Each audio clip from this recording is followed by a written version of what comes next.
हाँ जी, ग्रुप पर सेंड करा है क्वेश्चन। ग्रुप में सेंड किया है क्वेश्चन। ओके,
भाई ये है क्वेश्चन, यही वाला।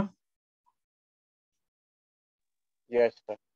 अब ये बताओ, ये जो क्वेश्चन है ये डिसोल्यूशन पे है कि रिटायरमेंट पे? Sir dissolution. डिसोल्यूशन पे। कोई बता सकता है इसका क्या करेंगे? Anybody sir has? लॉस बांट देंगे। अरे नहीं, सर क्या वर्कमैन एंट्री, एंट्री कंपनसेशन बता रिजॉर्ट मेरे, डिस्ट्रीब्यूट कर देंगे। मेरे मेरे को एंट्री बता। लॉस बांट देंगे ऐसा खुला आंसर नहीं चाहिए। लॉस कैसे बांटेंगे, क्या एंट्री करेंगे? रियलाइजेशन से बांटेंगे, डायरेक्टली बांटेंगे, कैसे बांटेंगे, क्या करेंगे? Sir WCR to partners capital, hmm. Sir और जो और रियलाइजेशन टू कैश कर देंगे लाइबिलिटी का पेमेंट के लिए। और सर जो 15,000 एक्स्ट्रा है वो पार्टनर से ले लेंगे, तो partners capital debit to realisation. और कोई कुछ कहना चाह रहा है इस बारे में जो इसने कहा है? सर रियलाइजेशन टू कैश करेंगे बस। ये कह रहा है, ये इसमें हमको दिया हुआ है वर्कमैन कॉम्पनसेशन रिजर्व ₹60,000, और हमें वर्कमैन कॉम्पनसेशन लाइबिलिटी दे रखी है ₹75,000। ये दे रखा है दोनों। वरुण का ये कहना है कि वर्कमैन कॉम्पनसेशन रिजर्व तो पहले बांट दो। तो ये पूरा पूरा वर्कमैन कॉम्पनसेशन रिजर्व हमने 60,000 रुपए बांट दिया। फिर वो कह रहा है कि इस लाइबिलिटी का पेमेंट रियलाइजेशन से कर दो। सर WCR टू रियलाइजेशन करेंगे। वो ये कह रहा है कि WCR को रियलाइजेशन में ट्रांसफर कर दो।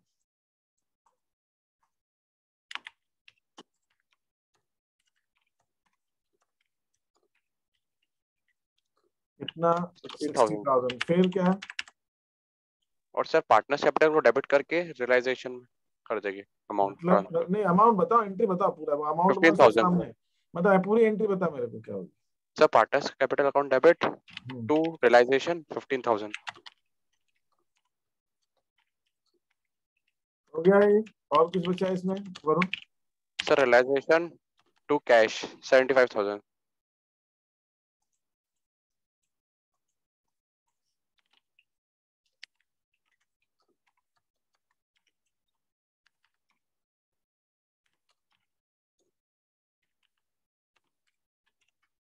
और कुछ बचा है वरुण की? हो गया ये? सर बस हो गया है। अब मैं ये रियलाइजेशन अकाउंट बना रहा हूँ। अब ये बता सकते हो वरुण कि इसके अंदर हमको क्या हो रहा है? बिजनेस को प्रॉफिट हो रहा है, लॉस हो रहा है, क्या हो रहा है? इसका नेट इफेक्ट क्या है इन दोनों का, ये बताओ मेरे। नेट इफेक्ट क्या है? सर लॉस हो रहा है, लाइबिलिटी का पेमेंट हो रहा है क्योंकि। अरे तू अमाउंट, नेट इफेक्ट अमाउंट के साथ बताना है यार। 75,000। क्या? क्या सर 75? Sir loss. लॉस 75 का है? हाँ सर। अच्छा, और? और पार्टनर्स कैपिटल का कर देंगे अमाउंट। अरे नहीं। सब सम्यक तू क्या कह रहा है? Sir sir 15। 15,000 का लॉस। 15,000 का लॉस। और क्या हो रहा है इसके अंदर? 75,000 कैश भी जा रहे हैं। हाँ सर। दो इफेक्ट आएगा इसका। सीधी सी बात ऐसे बोलो ना, खुली खुली, दो अफेक्ट हो रहा है इसका। एक तो 15,000 का लॉस हो रहा है, 60,000 तो रिजर्व है ही हमारे पास, 75 का पेमेंट करना है, लॉस तो सिर्फ 15,000 का है। और उसके बाद कैश 75,000 जाएगा, कैश 75 जाएगा, लॉस 15,000 का। 60,000 रुपए तो पहले ही पार्टनर ने अलग रखे हुए हैं भाई चुकाने के लिए। तो वो अब दोबारा लॉस, पहले जब 60,000 का रिजर्व बनाया था तब तो लॉस ले चुके हैं, अब दोबारा थोड़ी लॉस लेंगे। एक्स्ट्रा लॉस कितना है? 15,000 का है, और 75,000 कैश जाना है। अब ये जो एंट्री बताई है वरुण ने, इसमें ये देखो WCR 60,000 यहाँ आ गया। फिर वो कह रहा है रियलाइजेशन को क्रेडिट करके पार्टनर्स कैपिटल को डेबिट करो, तो पार्टनर्स कैपिटल 15,000 ये आ गया। फिर वो कह रहा है टू कैश करके 70,000 दे देंगे। तो वरुण ये बताओ 15,000 का लॉस आया क्या रियलाइजेशन अकाउंट के अंदर? सर नहीं आया। और तुम तो पार्टनर, तुम 15,000 का लॉस कहाँ है?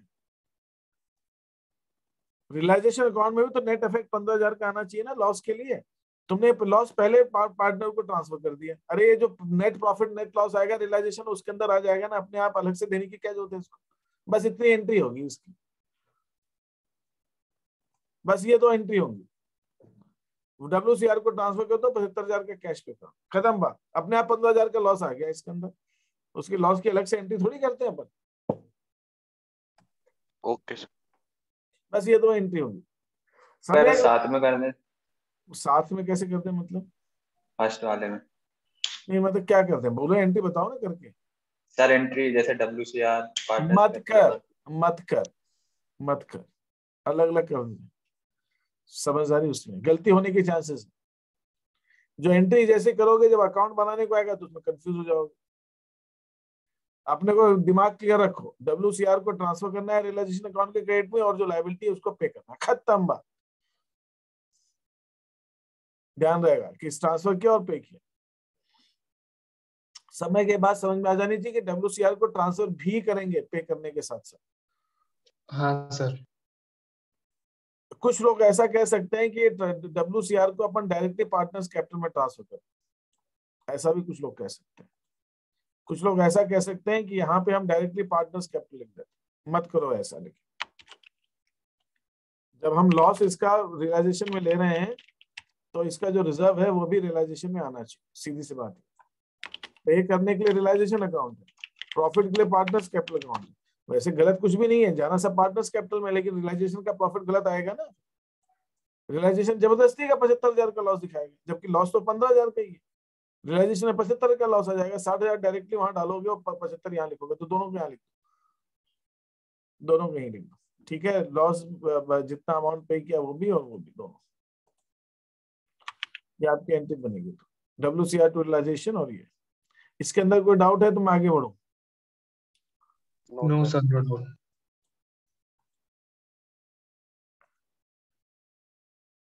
नेक्स्ट वाला एक और क्या है, तो ये रियलाइजेशन एक्सपेंसेस 2,000 अभी पूरा कट गया, बाकी वो नीचे वाला होगा। सेकंड वाला है। Why a partner to bear realization expenses agreed at 1,900? Actual expenses paid by Y worker. Y ने कहा कि वो रियलाइजेशन एक्सपेंसेस बेयर करेगा और 1,900 रुपए के बेयर करेगा।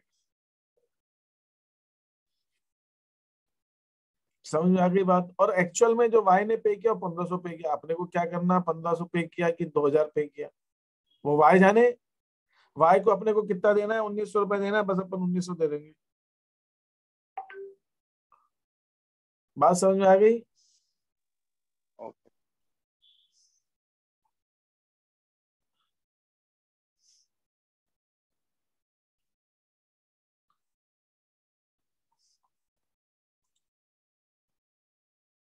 हाँ, इसमें क्या है?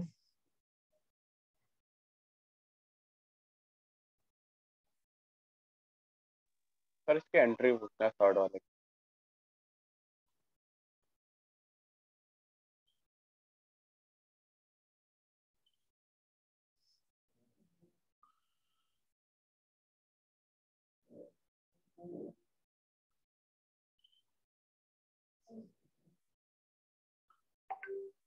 there was a contingent liability of 37,000 की contingent liability थी। ठीक है, अच्छा इसको चेंज करता हूँ। ठीक है,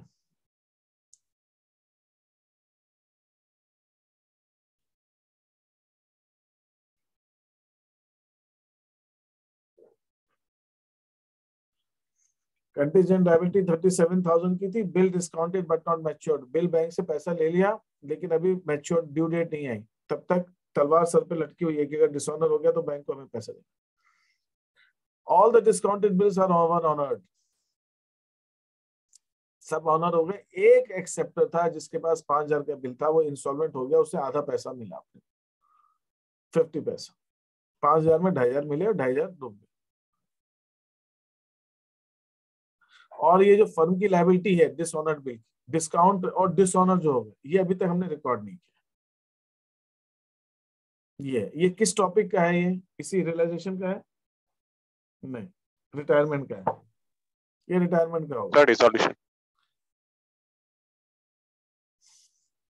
अब ये बताओ कि जो 5,000 का बाकी सारे पेमेंट हो गए, ठीक है, उससे कोई मतलब ही नहीं। 37,000 में 5,000 का जो था वो इंस्टॉलमेंट हो गया, बाकी तो सब हो गया, उससे कोई मतलब नहीं। अपने को सोचना नहीं। 5,000 में जो डिसऑनर हुआ है, तेरे को कितना मिलेगा? 2,500। और बैंक को कितना देना है? 5,000। बैंक को तो 5,000 देने पड़ेंगे ना। बात समझ में आ रही कि नहीं आ रही? सर ये समझ नहीं आया। अब तुमने 11 में पढ़ा, जैसे बिल डिस्काउंट कराते थे और डिसऑनर होता तो उसकी एंट्री क्या होती थी? डिस्काउंटेड बिल जब डिसऑनर होता था तो उसकी एंट्री क्या होती थी? Sir bank to B R. फिर से बता, और कोई बता सकता है? डिसऑनर डिस्काउंटेड बिल डिसऑनर की एंट्री क्या होती है?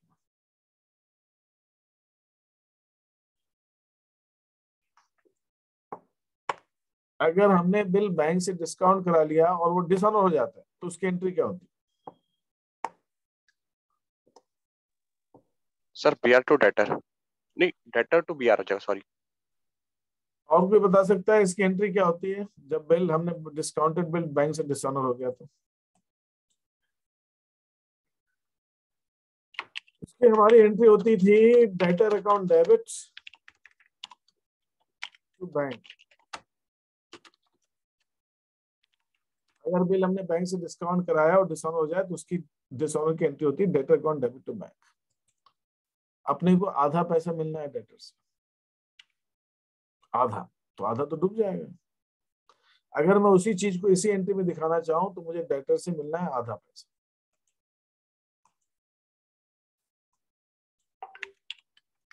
और जो आधा नहीं मिलेगा वो चला जाएगा बैड डेट्स। मैं इसमें इफेक्ट दिखाने की कोशिश कर रहा हूं। ये इसका मतलब रियलाइजेशन में क्या होगा? रियलाइजेशन अकाउंट के अंदर डेटर से 2,500 मिलेंगे और 5,000 हमको बैंक को देने, और 2,500 का लॉस अपने आप आ जाएगा। तो जब मैं रियलाइजेशन अकाउंट बनाऊं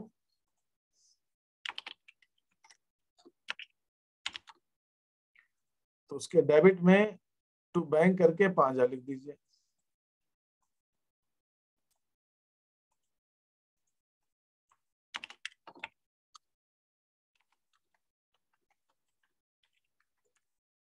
बैंक को 5,000 देने पड़ेंगे और बाय कैश या बाय बैंक करके जो भी लिखना है वो 2,500 लिख दो। बस ये करेंगे और कुछ नहीं करेंगे। मिलना 2,500 है, देना 5,000। ओके। और बताइए।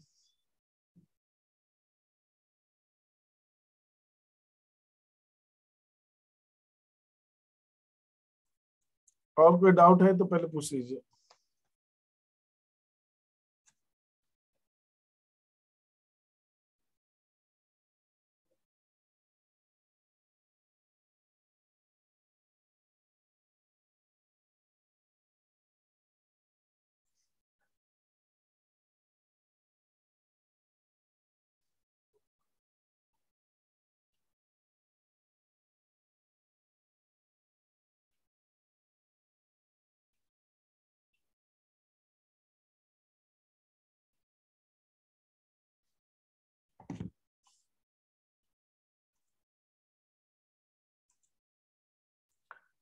अब मैं आगे बढ़ रहा हूँ नेक्स्ट क्वेश्चंस के ऊपर, उसके अंदर हम समझने की कोशिश करते हैं कि उसको हमें सोल्व कैसे करना है।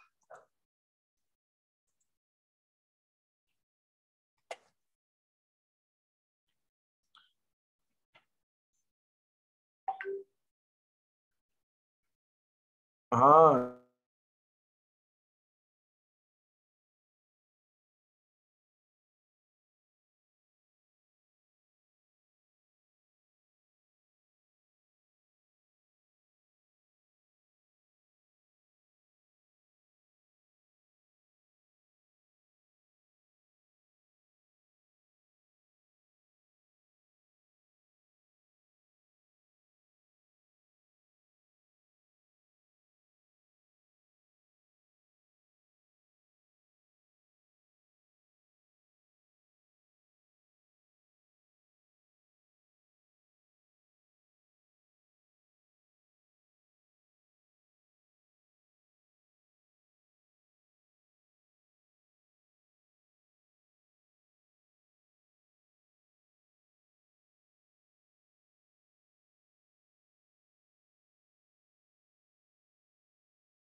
सर वॉइस नहीं आ रही आपकी। तो ये क्वेश्चन है कॉम्प्रिहेंसिव क्वेश्चन, जिसके अंदर आपको दिया हुआ है कि ए बी पार्टनर्स है जिनका रेशियो है 3:2 और जिनकी बैलेंस शीट 31 मार्च 12 को ये नीचे दे रखी है। अब पार्टनर्स ने डिसाइड कर दिया कि डिसॉल्व करेंगे। उन्होंने अपनी एसेट्स को ऐसे से बेचा, स्टॉक इतने बेचा वगैरह वगैरह वगैरह, क्रेडिटर्स को ऐसे से पेमेंट किया, खर्चा है। जनरल एंट्रीज और लेजर अकाउंट्स बोला, मैं जनरल एंट्रीज नहीं कर रहा हूँ, लेजर अकाउंट्स कर रहा हूँ। जनरल एंट्रीज आपको उसी में समझ में आएगी और जो हमने बनाई भी है थोड़ी सी। अब इस क्वेश्चन को हम पढ़ते हैं। मैंने आपसे कहा कि जब हम इस फर्म को डिसॉल्व कर रहे हैं, तो डिसॉल्व कर रहे हैं मतलब ये जो बैलेंस शीट है, इस बैलेंस शीट को खत्म करना है। अरे कैसे खत्म हो जाएगी बैलेंस शीट? खत्म होगी, कैसे खत्म होगी? खत्म करने के स्टेप बाय स्टेप चलेंगे। फॉर एग्जाम्पल, जैसे ये लॉस है, डेफर्ड रेवेन्यू एक्सपेंसेस लॉस है, इस लॉस को पार्टनर्स को बांट देंगे, लॉस खत्म हो जाएगा।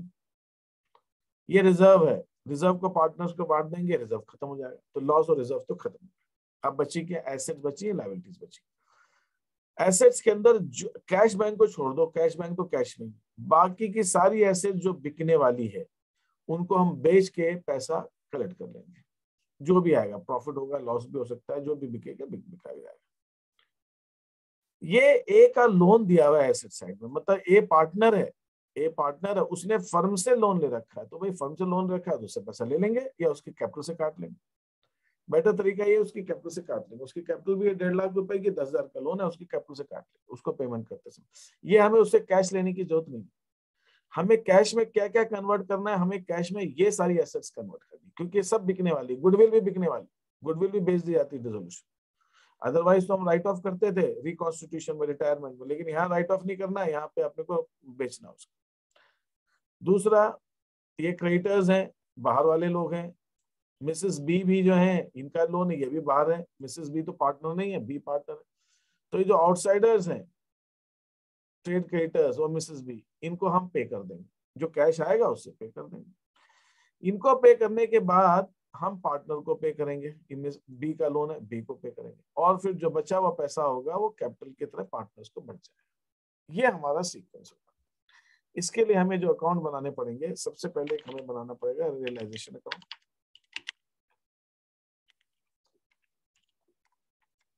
और हमें बनाना पड़ेगा पार्टनर्स कैपिटल।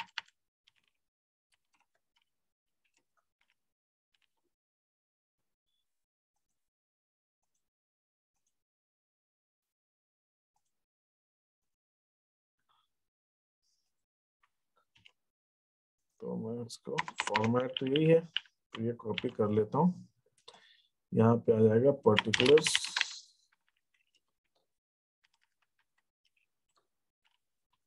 इधर भी आ जाएगा particulars, and this all is cleaned. Done. Then we also have partners capital account.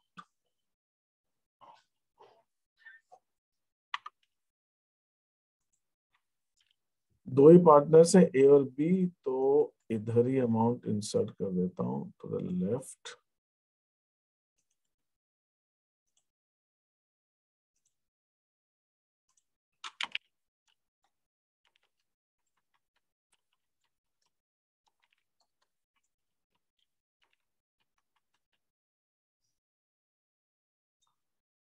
ये ए और बी की कैपिटल अकाउंट।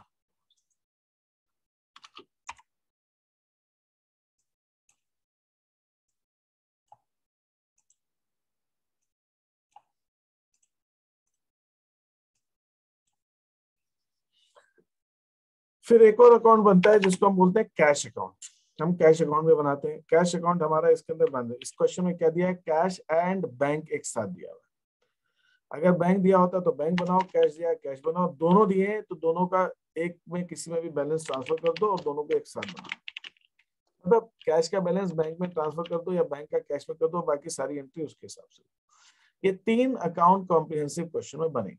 सबसे पहले हम क्या करते हैं, सबसे पहले कैपिटल उतार लो, उसमें तो कुछ करना ही नहीं, दिमाग ही नहीं लगाना। कैपिटल उतारने में क्या दिमाग लगानी है, जो कैपिटल लिखी है बस उतारनी है। ए की 1,50,000 है, बी की 90,000 है, तो 1,50,000 और 90,000, ये ए और बी की कैपिटल उतार दिया। इसके अंदर कोई एडजस्टमेंट तो कैपिटल उतारने में है ही नहीं, तो इसको सीधा सीधा कॉपी पेस्ट करना है, कॉपी कर लिया। फिर मैंने जैसे कहा लॉस बांटना है और प्रॉफिट रिजर्व बांटना है, बांट बूट के खत्म करो, उसमें फिर देखना ही नहीं आगे, और तो कुछ इसमें रिकॉन्स्टिट्यूशन तो है नहीं। Deferred revenue expenditure, deferred revenue expenditure बांट दिया। कितना लॉस है, 10,000 का। रेशियो क्या है, 3:2, 6,000 और 4,000 रेशियो में बांटेंगे उनके। इसमें कोई नया रेशियो और रेशियो तो होता नहीं है, इसमें एक ही रेशियो है जो कि पुराना रेशियो, अब तो बंदी होने वाली, फिर लॉस बढ़ गया। रिजर्व 10,000, ये भी बांट बूट दो, तो रिजर्व भी बांट देंगे अपन। ये भी 6,000 और 4,000, ये भी रिजर्व। तो मैं यहाँ पे एक सेकेंड ये दिखाने के लिए इसको हाईलाइट कर देता हूँ। ये जो हमने बांट दिया, मतलब ये हमारी बुक से खत्म हो गया। मैं सिर्फ दिखा रहा हूँ, मैं इसको डिलीट इसलिए नहीं कर रहा हूँ कि क्वेश्चन फिर डिलीट हो जाएगा इसमें से, फिर वो पूरा रिवर्स करना पड़ेगा, टाइप करना पड़ेगा। इसको मैं डिलीट ही करना चाहता हूँ, तो मैंने इसको दिखा दिया हाईलाइट कि खत्म हो, ये खत्म हो गया, कैपिटल में जुड़ गया। अब क्या करना है, जो एसेट बेचने की उसको ट्रांसफर करो, ये सब बेचने की। स्टॉक 54,800, तो रियलाइजेशन अकाउंट के डेबिट में इधर लिखता हूँ, ऊपर नीचे बार बार नहीं करना पड़ेगा। टू, इसको ऐसे ले लेता हूँ, हाँ, to stock, to sundry assets,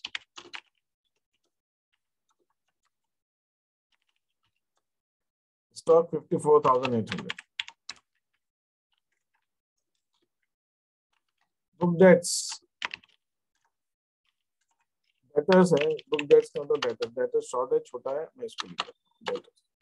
provision नहीं, प्रोविजन अलग ट्रांसफर होगा, 38,200 मत ट्रांसफर कीजिएगा, पूरा पूरा ग्रॉस अमाउंट ट्रांसफर होगा। दो अलग अलग अकाउंट है, प्रोविजन अलग अकाउंट है, डेटर्स अलग अकाउंट है। प्लांट, मशीनरी, मशीनरी कितनी, 40,000। लैंड एंड बिल्डिंग,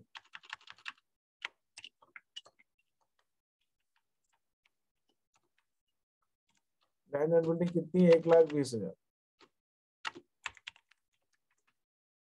फिर गुडविल, गुडविल कितनी है, 15,000। इनका फटाफट टोटल निकालिए जरा, और यहाँ पे मैं प्रोविजन अलग से ट्रांसफर कर देता हूँ, जिसमें बोलेंगे by provision for bad and doubtful debts 1,800। तो ये एसेट साइड की सब चीज ट्रांसफर हुई।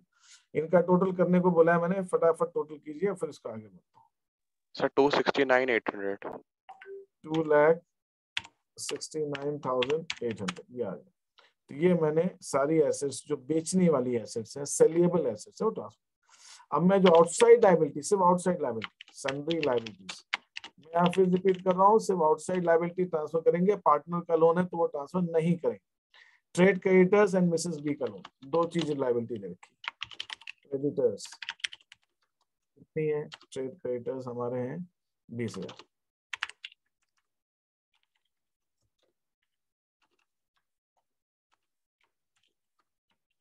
मिसेस बी का लोन है, दैट इज 15,000। ये हमारा 35,000 हमने यहाँ पे ट्रांसफर कर दिया। लायबिलिटीज ट्रांसफर हो गई, एसेट्स ट्रांसफर हो गई। अब क्या करना है, अब बैलेंस शीट मेरे को नहीं देखनी है बार बार, बार बार नहीं देखनी, ठीक है। बस मुझे एक काम करना है, ये मिसेस पार्टनर का लोन, अच्छा ठीक है, ये ए का जो लोन है ना, इसकी कैपिटल से कर दो, भूल जाएंगे। वैसे तो एंट्री बाद में होनी चाहिए, लेकिन चलेगा। यहाँ पे लोन, ये इसकी कैपिटल से 10,000 रुपए काट, तो मुझे बार बार बैलेंस शीट नहीं देखनी पड़ेगी, ना तो पढ़ना पड़ेगा। एक आइटम रह गया है, वो आइटम कौन सा है, बी का लोन। बस ये 15,000 का छूटने से डिफरेंस आएगा, तो इसको छूटे नहीं, गलती हो जाती है एग्जाम में, भूलते रहते। मैं एक काम करता हूँ, यहाँ पे बेचूंगा, यहाँ पे बैलेंस लिखूंगा, एक तो मैं बैलेंस ब्रॉट डाउन, फिर यहाँ पे जब एसेट बेचूंगा तो यहाँ लिखूंगा टू रियलाइजेशन, ठीक है। यहाँ पे जब लायबिलिटीज का पेमेंट करूंगा तो बाय रियलाइजेशन। तो एक्चुअल में क्या है कि रूल ये कहता है डिसोल्यूशन का, कि पहले बाहर वालों को पेमेंट करो, फिर पार्टनर की लोन को। तो मैं यहाँ पे अब लिख देता हूँ बाय डीज लोन, और मैं यहाँ पे सिर्फ इसलिए लिख रहा हूँ कि बाद में मैं भूल सकता हूँ। बैलेंस शीट का सिर्फ सारे आइटम लिख दिए मैंने, एक ही आइटम छूट गया, तो ये छूटे नहीं, इसलिए ये डायरेक्टली पे होगा रियलाइजेशन अकाउंट। इसमें कुछ एडजस्टमेंट होगा तो देखेंगे, इसमें हो सकता है ज्यादा कम पे करना। बैलेंस शीट में कुछ आइटमों पे हमने कम ज्यादा किया, अगर हम कम ज्यादा पे करेंगे, जो डिफरेंस है वो प्रॉफिट होगा या लॉस होगा, वो रियलाइजेशन में आएगा, बाकी लोन नहीं आएगा पार्टनर का। अब मैं यहाँ आता हूँ, बाय कैश, क्या क्या बेचा अपन ने। एक कल किसी ने पूछा था, आपने पूछा था, किसने पूछा था कि सर ये अलग अलग दिखाना है, मैंने कहा भाई अलग अलग इसलिए दिखाना है अपने को चेक करने में इजी रहेगा। स्टॉक कितना है, 45,000, 45,000 का स्टॉक पे। मशीनरी 20% लेस, मशीनरी कितने की, 40,000 की, 20% 8,000 है ना, तो 8,000 माइनस करके कम में बिकी, मतलब 32,000। डेटर्स 35,000 के गए, डेटर्स 35,000 के,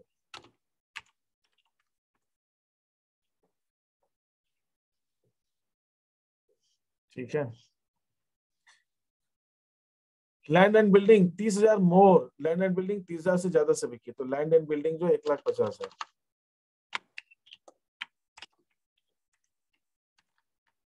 1,50,000 लैंड एंड बिल्डिंग। अब मुझे ये मैंने अलग अलग जो लिखी है, एंट्री तो मेरी वही है, कैश टू रियलाइजेशन, तो अलग अलग क्या है, अलग अलग सिर्फ समझने के लिए कैसे अब चेक कर सकता हूँ, कैसे चेक कर सकता हूँ, आई हैव टू मैच कि कोई एसेट छूटी तो नहीं गलती से क्वेश्चन में। स्टॉक हो गया, डेटर्स हो गया, मशीनरी हो गई, लैंड एंड बिल्डिंग हो गई, गुडविल छूट रही, लेकिन गुडविल के बारे में क्वेश्चन में तो बोला ही नहीं है। तो जिस एसेट के बारे में नहीं बोले, वो एसेट की वैल्यू मान लो 0 मिली, को, तो मिला ही नहीं। तो बाकी सारी एसेट हो गई है, गुडविल छूटी है। गुडविल के बारे में तो क्वेश्चन में कुछ बोला ही नहीं है, इसलिए हम सही चल रहे हैं। बस मुझे ये चेक करना था कि कोई गलती से छूट नहीं जाए। पता चला एक ऊपर एडजस्टमेंट दिया, एक नीचे दिया है, तो छूट जाता है। 5 5 10 2 12,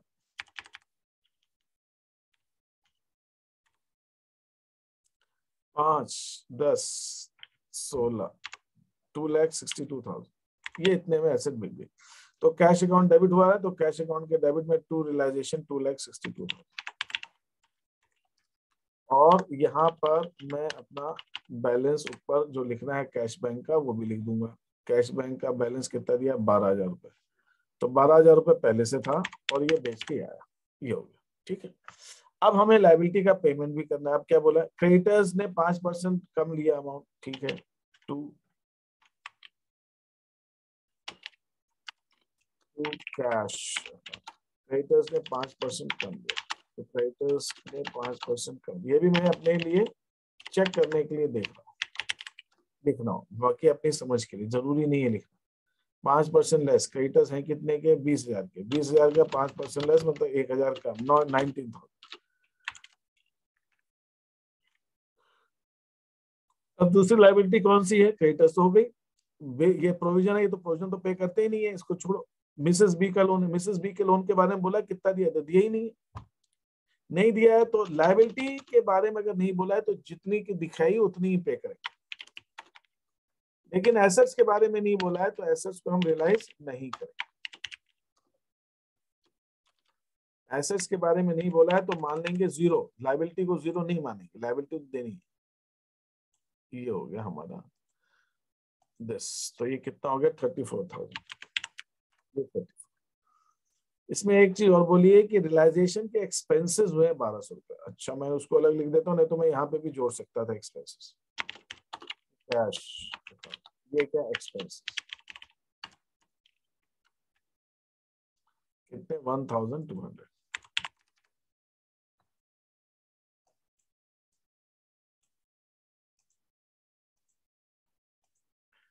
ठीक है, ये हो गया हमारा डन।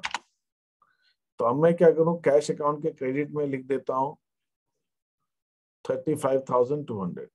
मैं अलग अलग लिखना, 34 अलग लिखना चाहूँ, और फिर यहाँ पे बाय रियलाइजेशन 1200 अलग लिखना चाहूँ तो भी चलेगा। और वैसे भी अगर आप बी का लोन पहले भी लिख दोगे ठीक है, बाकी टेक्निकली बाद में होता है, ये है, बाकी उसके लिए कोई नंबर कटना नहीं चाहिए।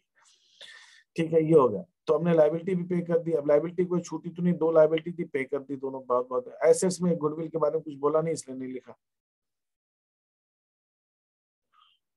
रिजर्व लॉस बांट दिए हैं, ए का लोन हमने कैपिटल से एडजस्ट कर दिया, बी का लोन हमने डायरेक्टली पे कर दिया, मिसेस बी का लोन ट्रांसफर कर दिया, प्रोविजन अकाउंट कर दिया, बाकी तो कुछ भी नहीं।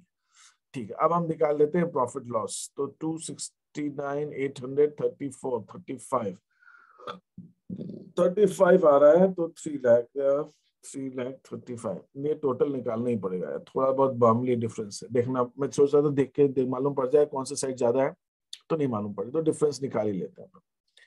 ठीक है, दोनों साइड का टोटल कर लेते हैं। तो ये कितना हो गया हमारा, 2,71,000। ठीक है, 2,71,000 प्लस 34, 3,05,000, 3,05,000 टोटल आ रहा है। चेक करिए जरा टोटल ठीक है कि नहीं है, चुपचाप मत बैठिए। हाँ सर सही है। Yes sir. हाँ, तो ये हो गया हमारा, दिस इज देयर। इस ढंग से हम इधर का भी टोटल निकाल लेते हैं। 1,800, 800 ये हो गया। 5 and 6 to 8, 6 and 3 9, 2,98,000। तो भाई डेबिट साइड ज्यादा है तो लॉस आ रहा है, तो बाय पार्टनर्स कैपिटल,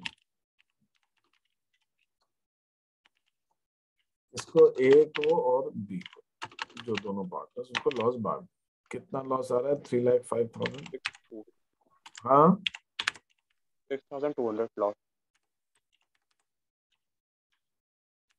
6,200। Yes. 6,200 का लॉस है। रेशियो क्या है उनका? 3:2। 3:2 में बांटिएगा 6,200 के लॉस।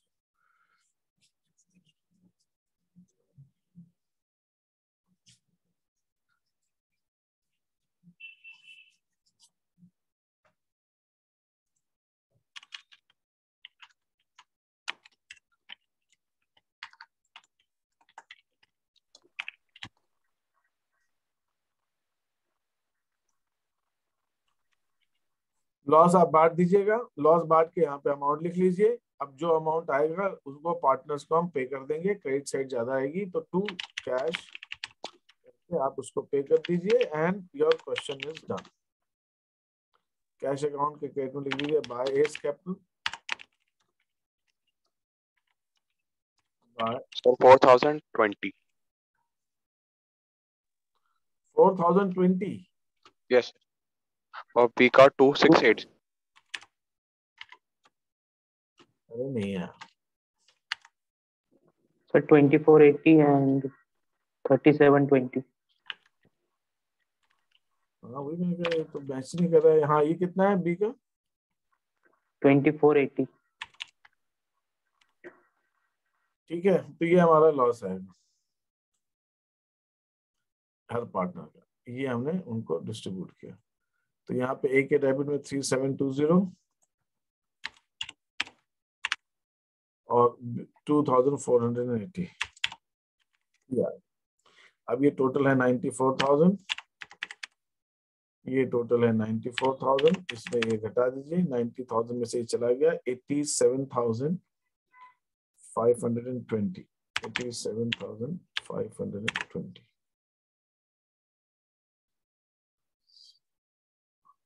ये आ रहा 1,56,000।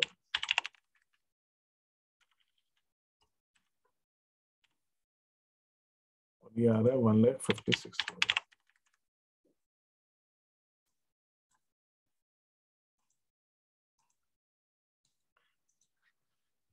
इसमें से ये हम माइनस करेंगे तो 1,40,000 में से 3,000 ये माइनस कर देंगे तो 1,46,280।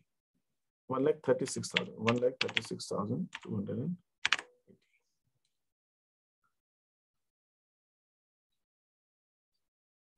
बराबर। This is what it is there. अब ये अमाउंट हमें पे करना है तो यहाँ पे हम पे कर देंगे 1,36,280। बी के अंदर आएगा 87,520, ये हम पे कर देंगे। अब ये हमारा कैश अकाउंट का दोनों साइड का टोटल सेम आना चाहिए। जो मुझे डेबिट साइड में दिख रहा है 2,74,000, तो क्रेडिट साइड का टोटल भी 2,74,000 ही आना चाहिए। और अगर आ रहा है तो हम सही है, नहीं आ रहा तो हमसे गलती हुई।